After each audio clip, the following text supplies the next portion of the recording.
पिछले कुछ सालों में एंटरटेनमेंट के लोकप्रिय माध्यम के तौर पर ओटीटी प्लेटफॉर्म का चलन तेजी से बढ़ा है। यहाँ तक कि वेब सीरीज के अलावा बड़ी फिल्म्स को भी रिलीज करने के लिए ओटीटी प्लेटफॉर्म पहली पसंद बनते जा रहे हैं। लेकिन ओटीटी पर दिखाए जाने वाले कुछ अश्लील और अभद्र कंटेंट को लेकर अब सरकार नजरअंदाज करने के मूड में नहीं दिख रही है और इसको लेकर कड़े एक्शन के संकेत सूचना प्रसारण मंत्री ने भी दे दिए हैं। दरअसल हाल ही में प्रेस कॉन्फ्रेंस में ओटीटी प्लेटफॉर्म पर अश्लीलता और गाली गलौज की शिकायत पर सख्त रुख अपनाते हुए केंद्रीय सूचना एवं प्रसारण मंत्री अनुराग ठाकुर ने कहा कि क्रिएटिविटी के नाम पर अश्लीलता और अभद्र भाषा का इस्तेमाल बर्दाश्त नहीं है।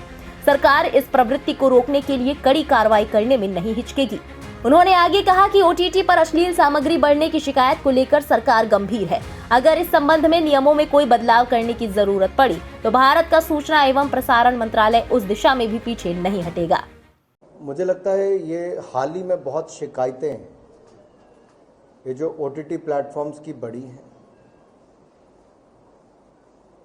और कुछ अभी तक जो प्रक्रिया इसकी है वो ये है कि पहले लेवल पे प्रोड्यूसर को उन शिकायतों को दूर करना होता है। 90-92% शिकायतें वही अपने बदलाव करके दूर करते हैं। उसके बाद उनकी एसोसिएशन का लेवल पे आता है तो मैक्सिमम वहाँ पे होती है। जब सरकार के लेवल पे आता है इंटर डिपार्टमेंटल कमेटी के ऊपर तो उस पर भी कड़ी कार्रवाई जो भी नियम के अनुसार वो करने का हम लोग करते हैं। लेकिन ये कहीं ना कहीं शिकायतें पिछले कुछ समय में बढ़नी शुरू हुई और डिपार्टमेंट इसको बड़ा गंभीरता के साथ ले रहा है। हम इसके ऊपर कुछ बदलाव भी करना पड़ेगा तो बड़ी गंभीरता के साथ सोचेंगे, क्योंकि आज़ादी दी थी क्रिएटिविटी के लिए, गाली गलौज के लिए, अश्लीलता के लिए नहीं।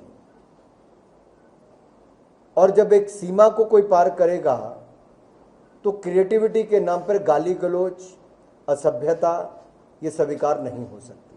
आइए आप समझते हैं कि ओटीटी आखिर है क्या। ओटीटी यानी ओवर द टॉप एक स्ट्रीमिंग मीडिया सर्वर है। ये इंटरनेट के जरिए यूजर्स तक पहुंचता है। ओटीटी पर 3 services transaction video on demand, subscription और एडवर्टाइजिंग वीडियो ऑन डिमांड होती है। इसमें यूजर्स को केबल या डीटीएच कनेक्शन की जरूरत नहीं होती। दर्शक इंटरनेट कनेक्टिविटी के माध्यम से यहाँ अपना फेवरेट शो देख सकते हैं। ओटीटी का चलन सबसे पहले अमेरिका में शुरू हुआ था, फिर धीरे धीरे ये बाकी देशों में फैल गया। साल 2008 में रिलायंस एंटरटेनमेंट ने भारत के पहले ओटीटी प्लेटफॉर्म की शुरुआत बिग फ्लिक्स नाम से की थी। गौरतलब है कि कोरोना पीरियड के बाद से लगातार ओटीटी पर दर्शकों की संख्या बढ़ी है।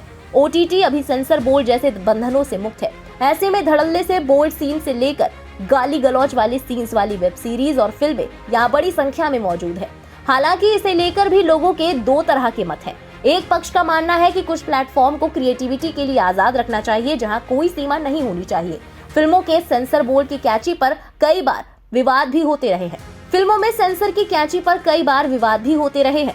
वहीं दूसरे पक्ष का ये मानना है कि ओटीटी पर क्रिएटिविटी की आड़ में धड़ल्ले से गालियों का इस्तेमाल हो रहा है, जिसका सीधे सीधे समाज पर बुरा असर पड़ता है। इसी को लेकर सरकार के पास कई तरह की शिकायतें आ चुकी हैं।